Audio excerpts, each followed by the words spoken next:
Gopi Jana Vallabha Girivaradari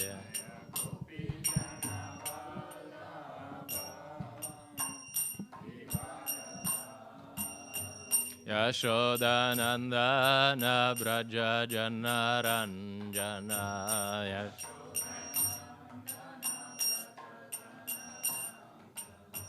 Yashodanandana Braja Janaranjana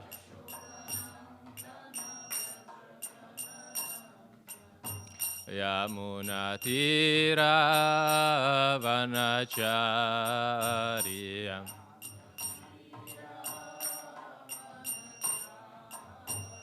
Yamunatira Vanacharya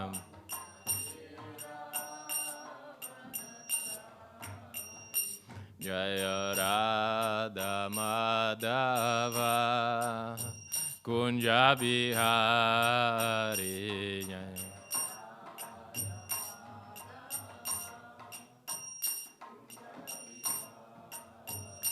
Jaya Radha Madhava Kunja Bihari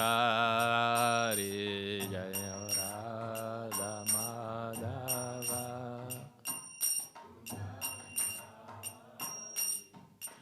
Gopi Jana Vallabha Girivaradari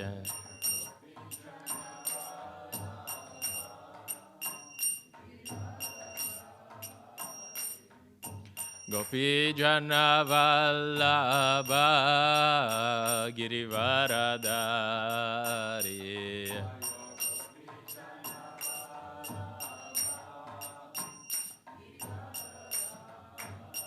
Yashodanandana Braja Janaranjana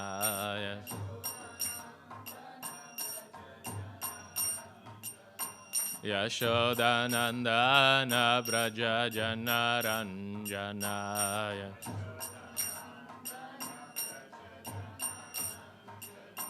Yamunatira Vanacharya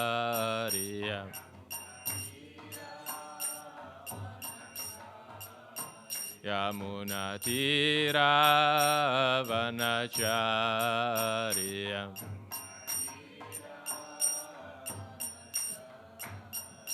Jaya Radha Madhava Kunja Bihari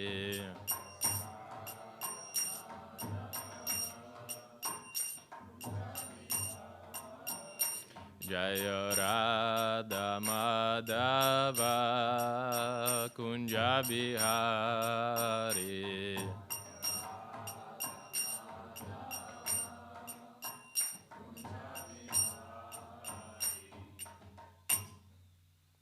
Jayam Vishnupad Paramahamsa Parivrajacharya Shata Shishimat His Divine Grace Shila A.C. Bhaktivedanta Swami Maharaj Prabhupada Ki Grantaraj Srimad Bhagavatam Ki Jai. All glories to the assembled devotees. All glories to Shri Guru and Shri Gauranga. All glories to Srila Prabhupada. Om Namo Bhagavate Vasudevaya. Om Namo Bhagavate Vasudevaya. Om Namo Bhagavate Vasudevaya. Hare Krishna, we're reading from Srimad Bhagavatam, first canto, 7th chapter, the son of Drona punished. Text number 5. Yaya samohito jiva Atmanam trigunatmakam Paropi manutenartam Tatkritam cha bipadyate Yaya samohito jiva Atmanam trigunatmakam Paropi manute nartam. Tatkritam cha vipadyate.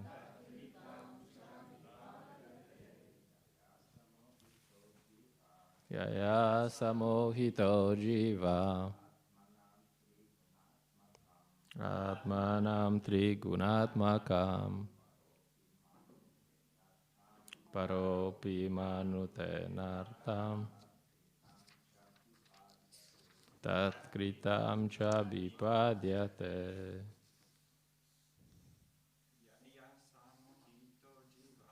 Yaya samohito jiva. Atmanam trigunatmakam. Paropi manute nartam. Tatkritam cha vipadyate. Yaya samohito jiva. Atmanam trigunatmakam. Paropi manute nartam. Tatkritam cha vipadyate. Okay, Matajis. Yaya samohito jiva. Atmanam trigunatmakam. Paropi manute nartam. Tam cha vipadyate. Okay, Yaya. By whom? Samohita. Illusioned. Jiva. The living entities. Atmanam. Self. Triguna Atmakam. Conditioned by the three modes of nature or a product of matter. Paraham. Transcendental. Api. In spite of. Manute. Takes it for granted. Anartam. Things not wanted. Tat. By that. Kritam cha. Reaction. Abhipadyate. Undergoes thereof. Translation and purport by His Divine Grace A.C. Bhaktivedanta Swami Srila Prabhupada Ki. Translation. Due to this external energy, the living entity, although transcendental to the three modes of material nature, thinks of himself as a material product and thus undergoes the reactions of material miseries. Purport.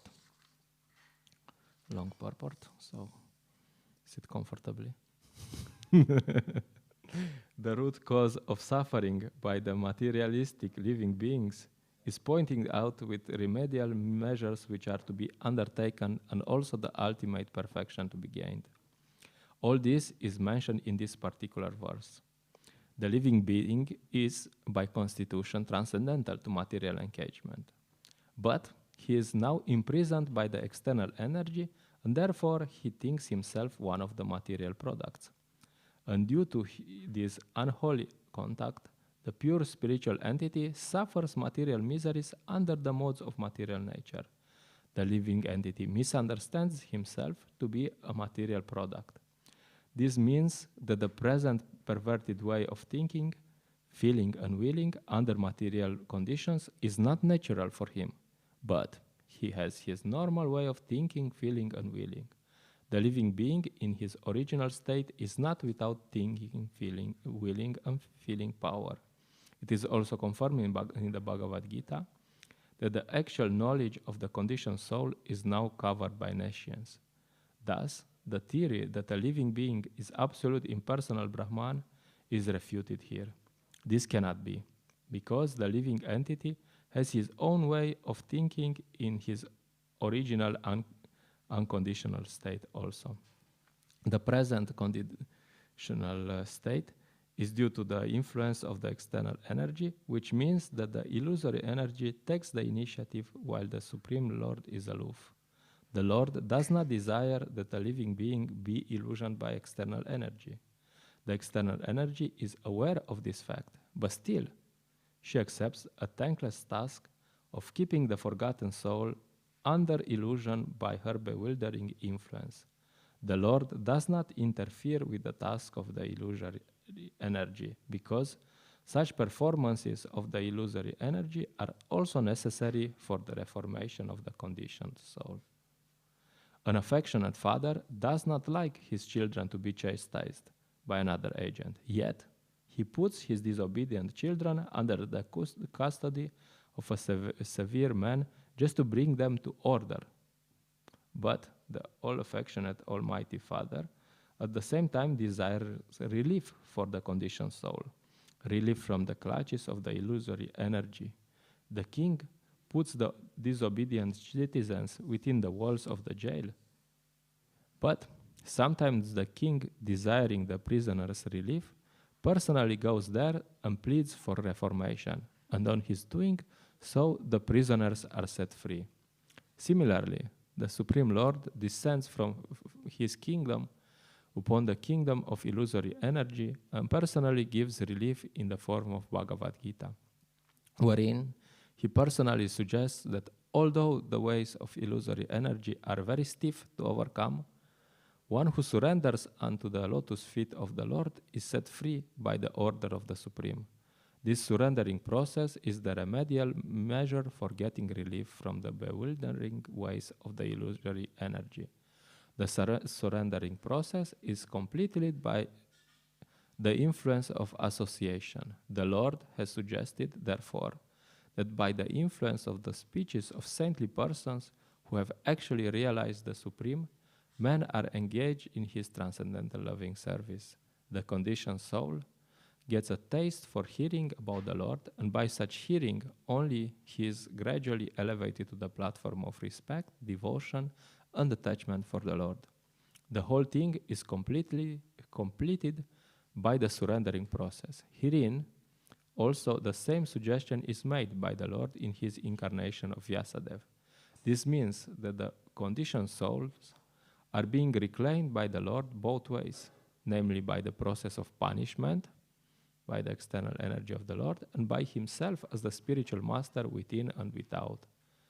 Within the heart of every living being, the Lord himself, as the super soul Paramatma, becomes the spiritual master, and from without, he becomes the spiritual master in the shape of scriptures, saints, and the initiator spiritual master. This is still more explicitly explained in the next shloka. Personal superintendence of the illusory energy is confirmed in the Vedas in relation to the demigod's controlling power. Herein, also, it is clearly stated that the living entity is controlled by the external energy in a personal capacity. The living being thus subject to the control of external energy is differently situated. It is clear, however, from the present statement of Bhagavatam, that the same external energy is situated in the inferior position before the personality of Godhead, or the perfect being. The perfect being, or the Lord, cannot be approached even by the illusory energy, who can only work on the living entities. Therefore, it is sheer imagination that the Supreme Lord is illusioned by the illusory energy and thus becomes a living being. If the living being and the Lord were in the same category, then it would have been quite possible for Vyasadeva to see it. And there would have been no question of material distress on the part of the illusion being. For the Supreme Being is fully cognizant. So there are so many unscrupulous imaginations on the part of monists to endeavor to put both the Lord and the living being in the same category. Had the Lord and the living beings been the same, then Srila Shukadeva Goswami would not have taken the trouble to describe the transcendental pastimes of the Lord, for they would all be manifestations of illusory energy. Srimad Bhagavatam is the summum bonum remedy for suffering humanity in the clutches of Maya. Srila Vyasadeva therefore, first of all, diagnosed the actual disease of the conditioned souls, their being illusioned by the external energy. He also saw the perfect Supreme Being, from whom illusory energy is far removed, though he saw both the diseased conditioned souls and also the cause of the disease.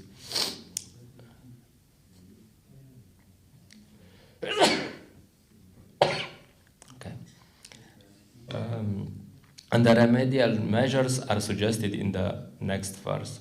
Both the Supreme Personality of Godhead and the living beings are undoubtedly qualitatively one, but the Lord is the controller of the illusory energy, whereas the living entity is controlled by the illusory energy. Thus, the Lord and the living beings are simultaneously one and different. Another point is distinct herein, that eternal relation between the Lord and the living being is transcendental.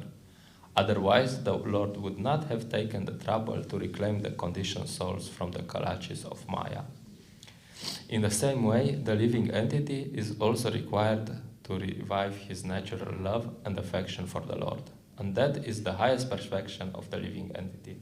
Srimad Bhagavatam treats the conditioned soul with an aim to that goal of life.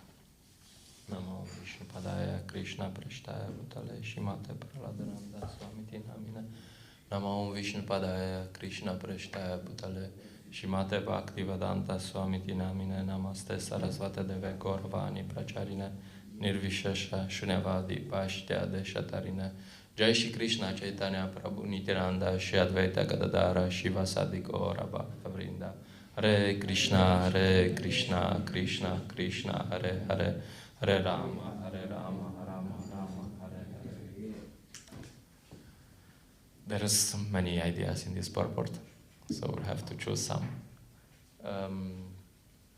One idea is there's a lot of talking about the material energy, and it's explained that there's the Lord Krishna has many energies, but there are three main ones, the most important.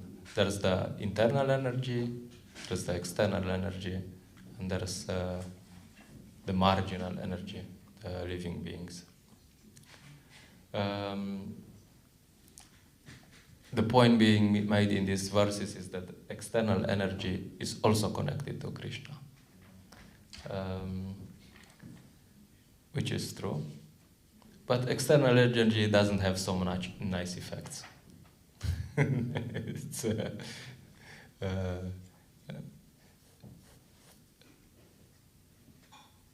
bad. The bad energy. External energy is always, material energy is always temporary, always full of suffering, and full of ignorance. Everyone is talking so many things, but nobody knows anything. And many people get to this conclusion: this material world is suffering. No, you have Buddha, Lord Buddha, he's Krishna himself. There's this noble truths, and he says, life is suffering. It's a not very optimistic conclusion. There's whatever you do in this material world, you'll suffer. Doesn't matter what you do, you suffer. You just choose how you want to suffer. And there's even this philosopher, I think Camus had this idea. I think that's his name. I'm not sure. So he had this idea. He understood that material life means suffering. So his conclusion was that the only philosophical question left is if you should commit suicide or not. There's so much suffering that only question is should you kill yourself or not? because you cannot escape suffering. That was his conclusion. And apparently he decided the answer is yes.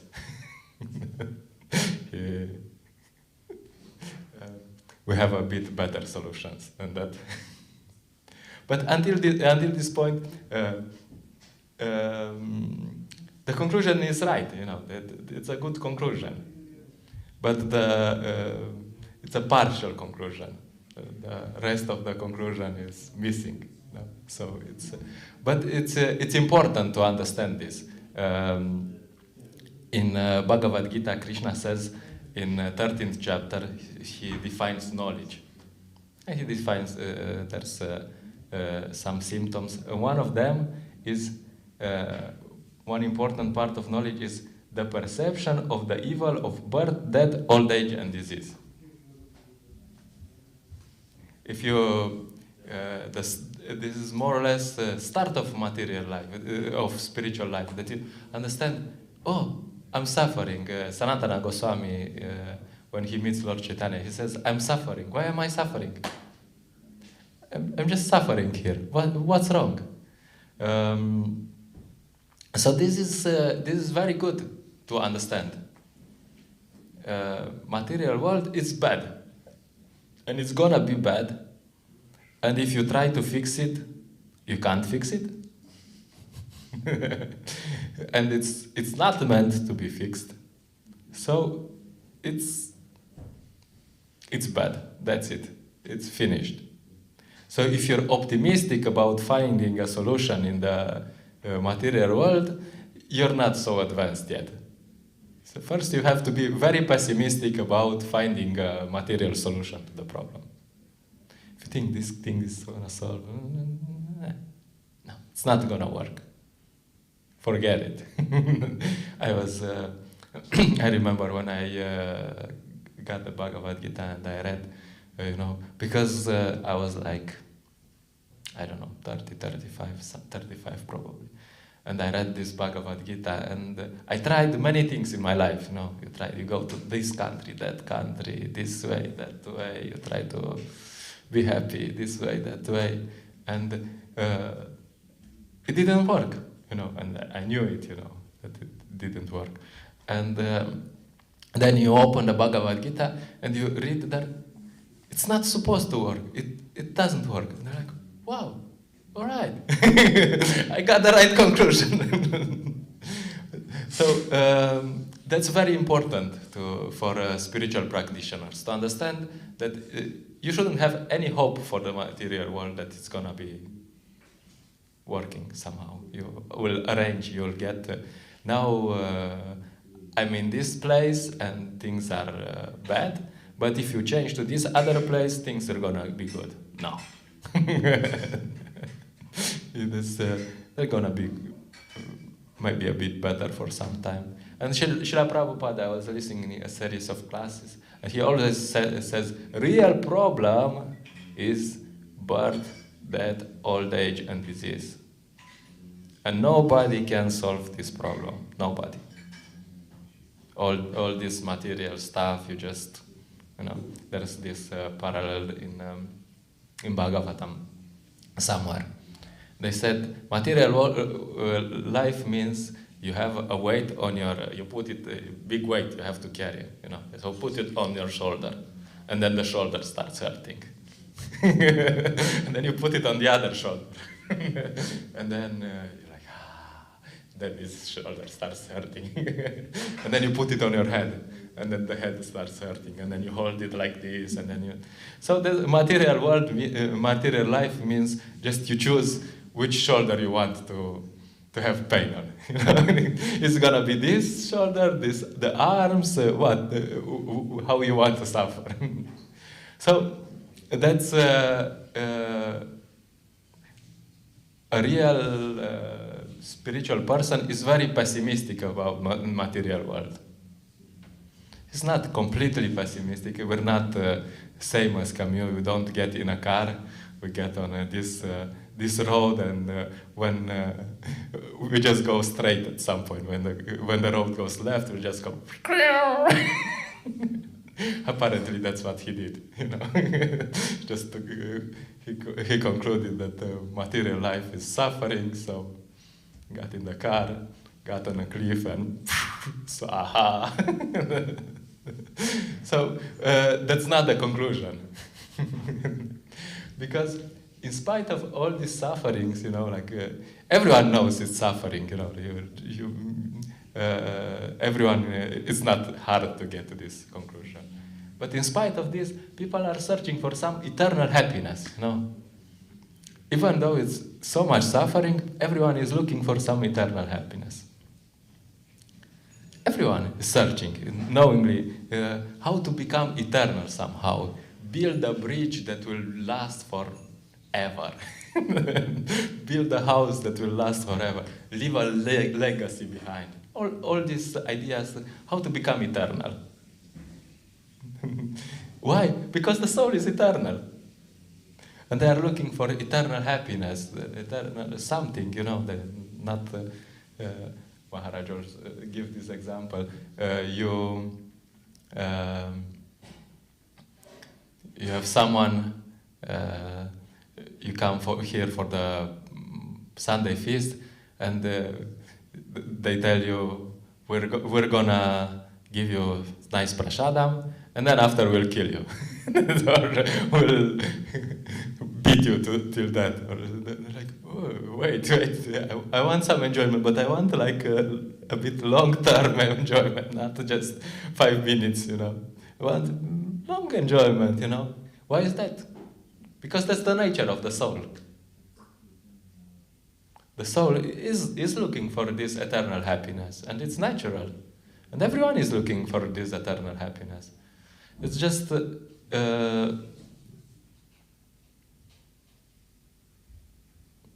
it's not going to work in the material world. But this nature of the soul is there, The soul is looking for some eternal happiness, eternal love, eternal... all these things. They are looking for them. It's just the only problem is where you look. What's the solution? And most of the people, they have this cycle, They try to enjoy the material world, and then they suffer. Material world is like, bam, okay. And then the reaction to that is it's a renouncement. Okay, I don't want to have anything to do with the material world. I will go to the forest, and I don't want to hear anything about this enjoyment. It's not working. 1 week in the forest, 2 weeks in the forest, 3 weeks in the forest. I met some people. They were very okay. They tried to enjoy it, and they went to the forest for some time. Okay, 3 weeks, 4 weeks, and then in the forest you're like, okay, but where's the happiness? Where's the juice? How do I enjoy here in the forest? No, there's no happiness. Oh, okay. So they're like, okay, maybe let's give it another try. This time it's gonna be different. I had 10 girlfriends until now. It didn't work out. There is always some suffering, but this time it's gonna be different. This is gonna be the love of my life. And a bit. 1 week, 2 weeks, 3 weeks, 4 weeks. No, again. And again you suffer. And it's true, it's gonna be different. You're just gonna suffer differently. No, this, I'm not saying that it's not about relationships. It's about material concept. You try to enjoy this material world is always, this cycle is called Bhoga Tyaga. You try to enjoy, and then you renounce, I don't want to try this anymore. And then after some time, you're like, what? How about we give it a second try? Third try, fifth try, 10th try. Until you somehow become intelligent enough that you understand, hey, it's not working. It's not working, and it's not going to work. So this is very important understanding. And then you try to find some positive, some real, how it's gonna work. Because the nature of the soul is to enjoy. You want to be happy, no? So then you find out, oh, there's material energy, there's the souls, which are called marginal energy, and there's spiritual energy also. Ah, okay. And if you are connected to the spiritual energy, this spiritual energy, Krishna and his associates, his pastime, many things related to Krishna. If you, this energy has this nature, eternal, full of happiness, full of knowledge. Oh, that's what we are searching for. It's the same nature as the soul. Oh, okay. Now we're talking. Okay, there's a solution. It's not just negative.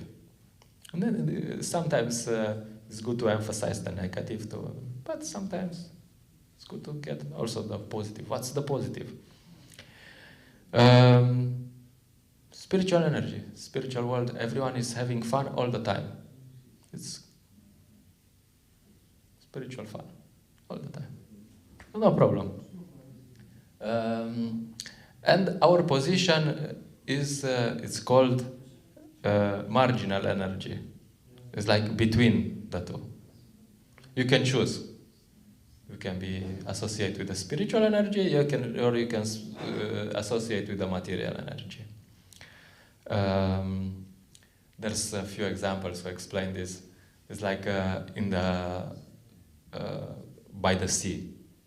If you're like really on the shore, sometimes the soul is.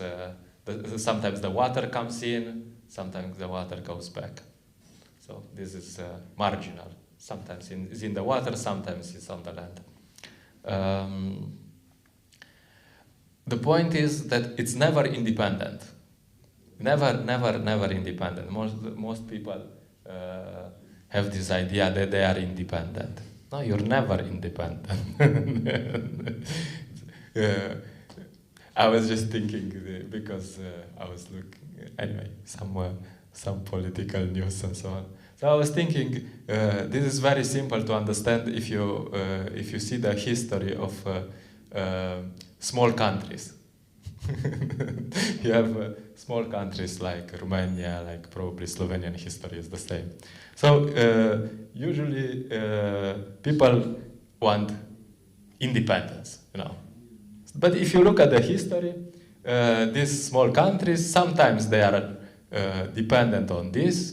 You know, like Romania was under the Turkish, under the Austro-Hungarian Empire, under Germans, under, I don't know, Romans before, you know, like these small countries are never independent. It's not about politics, it's just a concept, you know, to understand. And sometimes this small country, the leaders of these countries go to someone and like, hey, we are independent.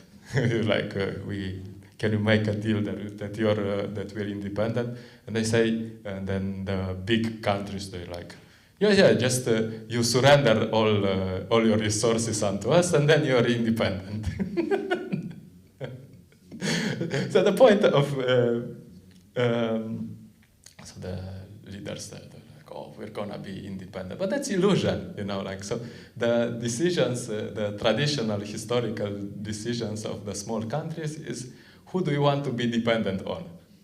That's it. It's finished. You know?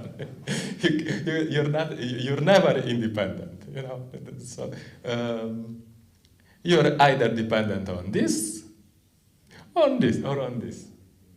You choose. Independent. We want to be independent. No, we don't have this option. I'm sorry. So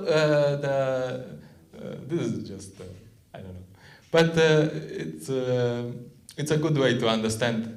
You know, that we're never independent. The soul is never independent. You can be dependent on Krishna or on his external energy. You choose internal energy or external energy. Independent? No, we don't have a choice.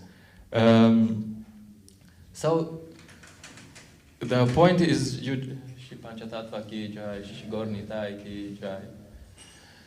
So being dependent is not so bad in itself. It's not that because you're dependent, it's bad in itself. So for example, you have the small child. He's dependent on his mother and his parents.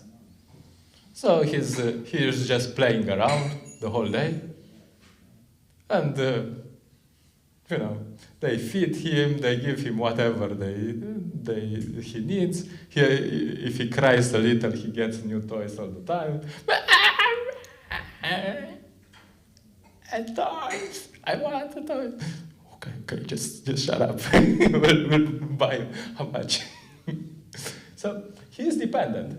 No? He's dependent. So, but it's not bad for him, So the point is, being dependent is not a problem in itself. It's not bad. It's just a problem of who are you dependent on.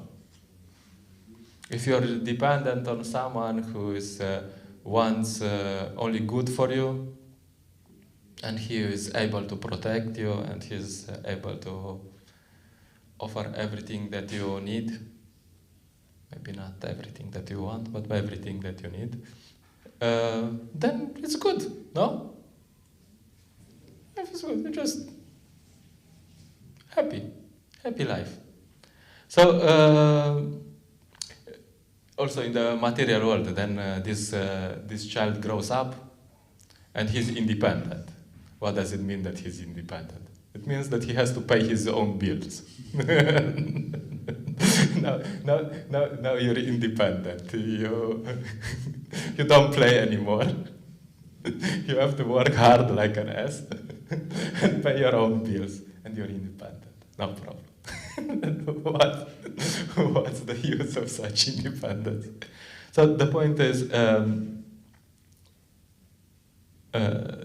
dependence is not so bad if you're dependent on the right thing.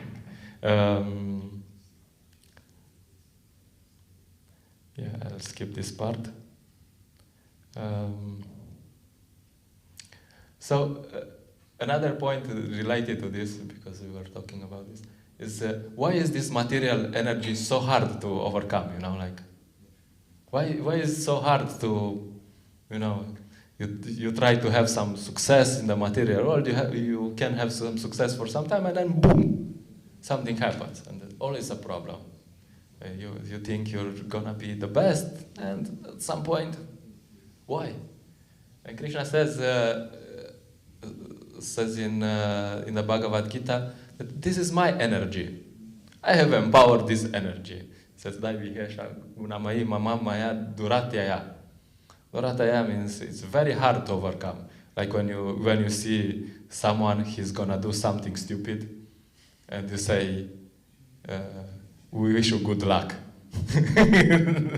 So Krishna is also in Bhagavad Gita saying, you want to try to fight with the material energy? We wish you good luck. What does it mean? It means you're gonna get a first round knockout. Because this is his energy. So, and it's empowered to soften us. So, as Bhaktivedanta Tirtha Maharaj was saying, there's this different from the Christian concept, where there's God and there's the devil. There's modern Christian, that's not the original. And the devil is independent. And here also in the purport, Srila Prabhupada explains, no, the devil is not independent. The devil is an agent of Krishna. Very interesting concept. It's God's, and the devil is actually a devotee. He has just happens to have this not so pleasant service. He has to soften people in the material world. Okay, you want to here to be happy? Okay, try. Okay, are you happy? Yeah, okay. We're gonna we're gonna fix that one out. Are you still happy? Yes, yes. Okay, let's try harder. So the point is that Maya is dependent on Krishna. So she's a servant of Krishna. So her role is to, yes, there's many roles, but main role is to convince us that we don't want to be in this material world. It's not good here. What are you doing here? It's not fun. So her main role is to convince us that we want to be back with Krishna. That's it. How about you go back to the spiritual world? So she's doing a very good job. Srila Prabhupada gives this example of the father hiring someone to chastise the son to discipline him a bit. So the father doesn't want to chastise the son. But, what can you do? You have to discipline him a bit. So, a little. And this agent is working for the father. And the father is like, okay, we don't want to do this, but what can you do? He wants to be independent. We have to teach him a bit. So Maya is very good marketing. Come here, you will enjoy. Yeah, so good marketing. The whole material world is such a good marketing. Like before this, these people invented the marketing. It's such a nice place. Come, you'll enjoy, you'll have fun, and then you go there. Like people go. Such a big. They go to the Croatian coast and so on. And come on, it's gonna be so much fun. The whole year they work for that, and they go there.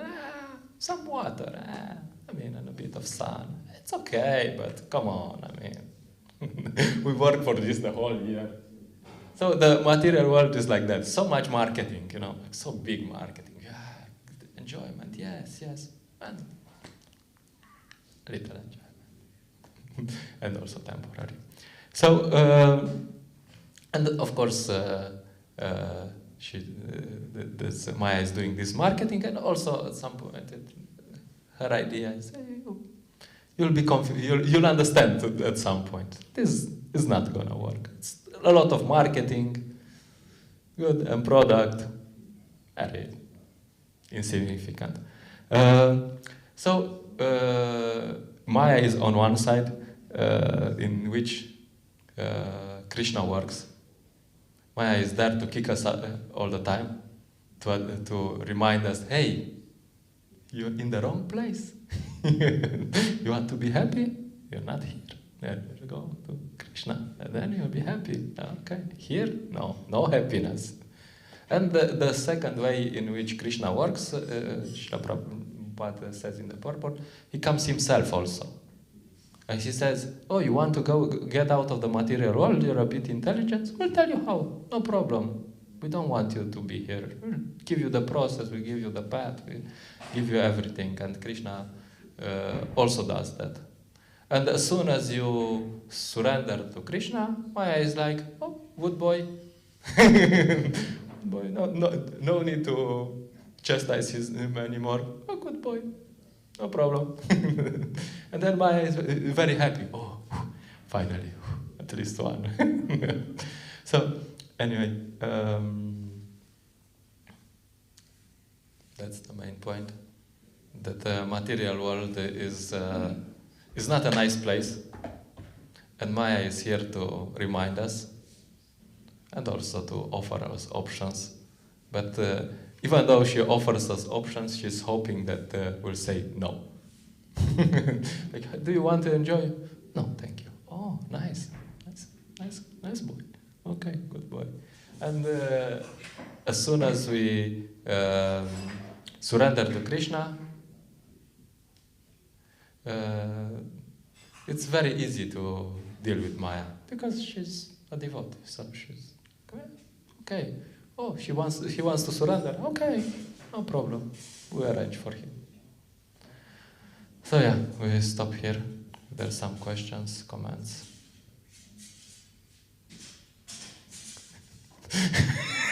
No, just You can pretend to do this. no.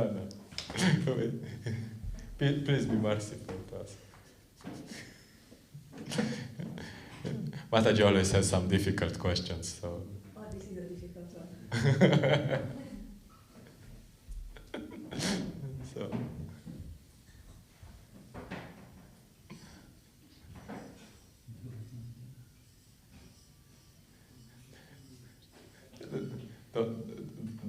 Don't worry, we're organized. Okay, I'll just repeat that. Just Can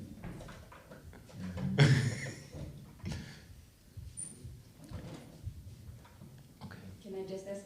yesterday was cleaning, you know. Okay, so you said that Maya is very happy when we go back to the spiritual world. Yes. And at the same time you said that, well, not at the same time, but a few minutes earlier, you said that Maya is the one who makes all this marketing for the material world, for the souls, for us to come here.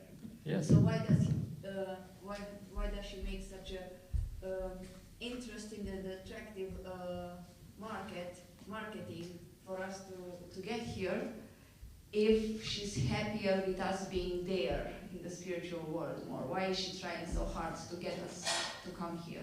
Well, that's her service.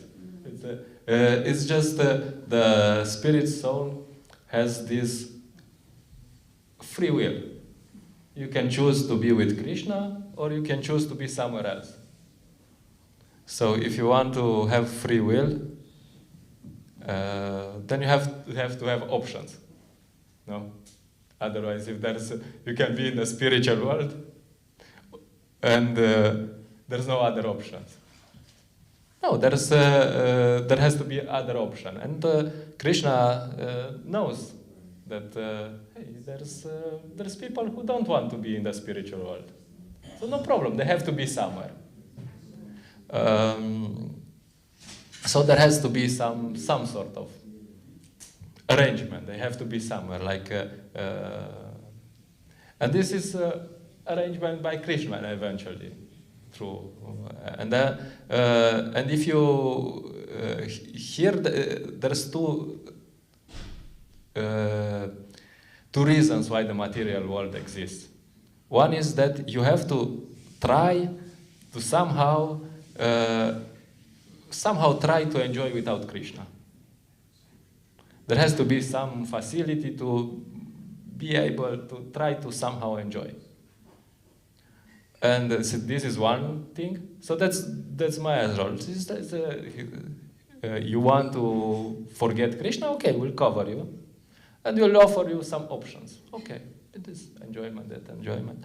And the second feature of the material world is that you get frustrated and you want to get back to Godhead. That's the two reasons why this material world exists.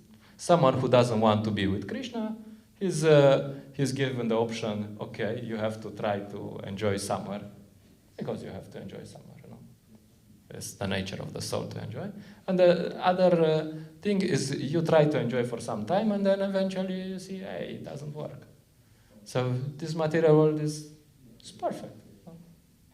I get why the material world exists and the options. Yeah, and what I do not get is the marketing. Like, for example, I want you to be healthy, and at the same time, I try to convince you to eat unhealthy food, to smoke, to drink alcohol and such. It makes no sense. If I actually want you to be healthy, I would try to convince you not to do these things. Yeah, but you want to be. There's people who want to be unhealthy, you know. If you're not covered, you know. If you don't think that you're gonna enjoy, how will you live in this material world, you know? You have to think there's gonna be some enjoyment. So there's this covering avaranatmika and prakshepatmika. So there's this discovering that you will enjoy. Don't worry, you know. So it has to be there. Otherwise, if you know you're gonna suffer, who will you know? It's like So it has to be a bit of covering that you're like, oh, okay, I will enjoy it. This time it's gonna work. Otherwise, how will the material world work? If you know what you will enjoy. The same way the packages of cigarettes have all sorts of warnings about cancer and death on them, and people still smoke. So despite knowing that they will suffer, they still try it. Yeah, but there's no need for marketing. No, but there is marketing. There is a lot of marketing. You find these commercials on the cigarettes. People are happy when they smoke cigarettes, no? Yeah, but there's no marketing that you will be healthy, because that was the point. No, there's no marketing, but there's marketing that you will be happy. Yes. There is, no? Yes. Yeah. Yes, but about happiness, I did not make the point. I made the point about happiness, to be a good analogy. Yeah. Anyway, Maya is giving us an option, you know, and she has. It's also one other reason why she keeps. It's you have to test, you know. You have to test people. You have to give them options, because you are here in the material world, and sometimes even as a devotee, Maya will give you options. You know, are you sure you want to go back to Krishna? Oh, yes. No, are you sure? We'll offer you this. And this happens in the life of devotees also. And this is to see if you're really serious, you know, because otherwise, you know, you'll go there in the spiritual world, everyone is worshipping Krishna, and then you come and say, hey, what are you doing? Why are you worshipping Krishna? Why not me? And everyone will look at you and say, hey, how did this guy come here? Who sent this guy here? So yeah, she also has this feature to test, to try. Yeah, are you here? Are you not here? Do you really want to go to the spiritual world? Yes, no, maybe. Anyway, I probably didn't answer the question, but we'll leave it. Okay, something else.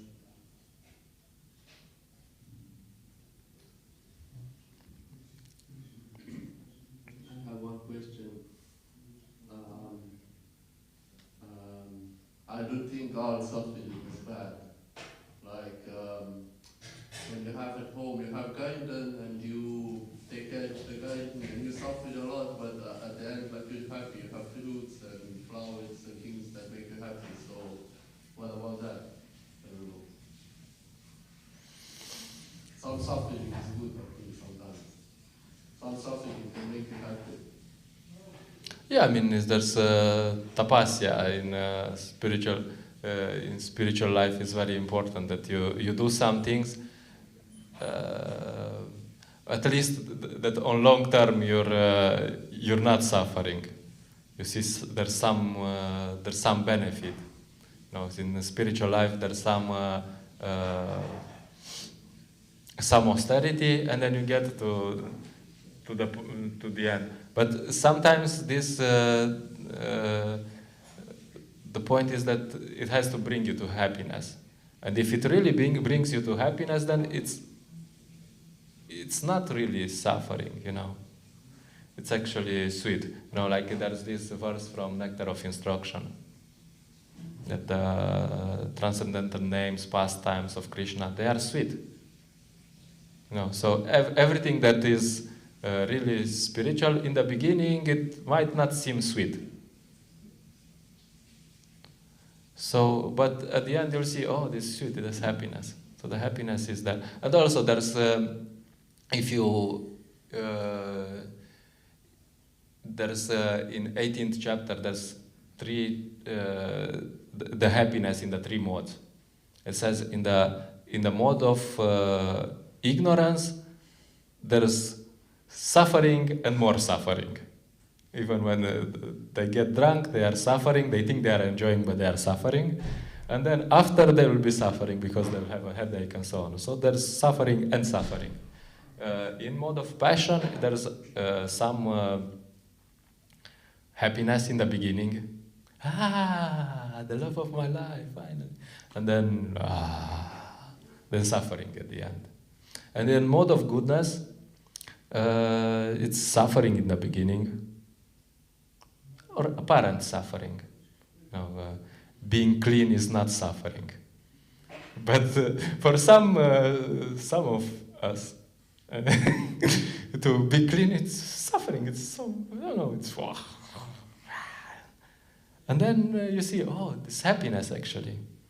So this is mode of goodness, and we are trying to cultivate this mode of goodness. That you do something that is good for you, even though at some point, for some time, it seems not so good, not so. I don't really feel. And there's all sadhana bhakti, all our process is like that for us. It's not because the process is not sweet. It's sweet, but we have some conditioning.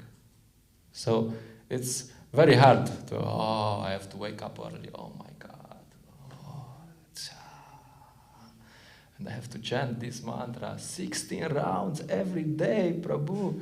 And not only that, then I also have to read. I just read and study philosophy. I don't care about philosophy. I just want to enjoy. I just came here for the prasadam. Come on. So our whole process, there's first part is called Vaidhi Sadhana Bhakti. You don't feel like doing it, but you do it because it's good for you. It's intelligent. Okay, I don't want to chant Hare Krišna, but it's good. I don't want to do this, but it's good. And then there's Ganuga Sadhana Bhakti, which is the same externally. And internally is like, it's so nice to chant Hare Krišna. Oh, wow, it's reading these books is so nice. Oh, today I read these books. I found out this. Wow, that's so nice. Wow, it's so nice. Prabhupada, what he's saying. Oh, I listened to his classes. So nice philosophy. Wow, you have a taste. So relating to what you're saying is that's spiritual life. In the beginning, you might do some things which you don't feel like doing, just because they're good for you, and then at some point you're like, oh, it's nice. It's actually nice, and it's the same thing that you were doing, and it was not. It seemed unnatural, so-called. As I always give the example that for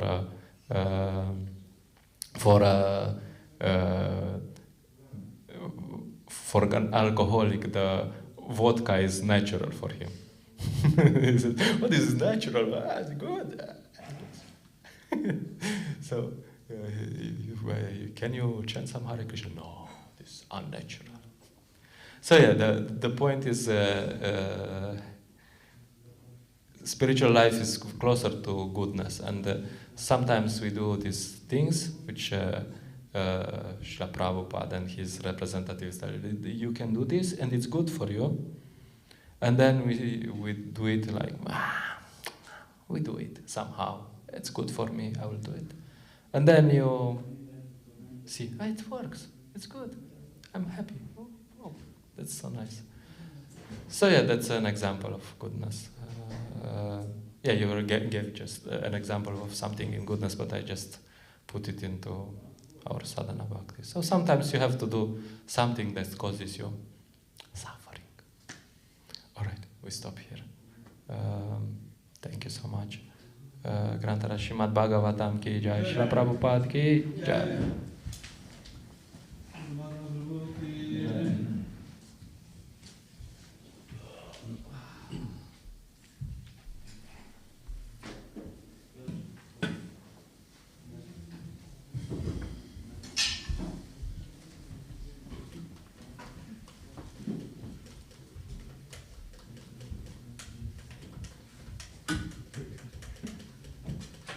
Charanamrita, the Lord Gordon.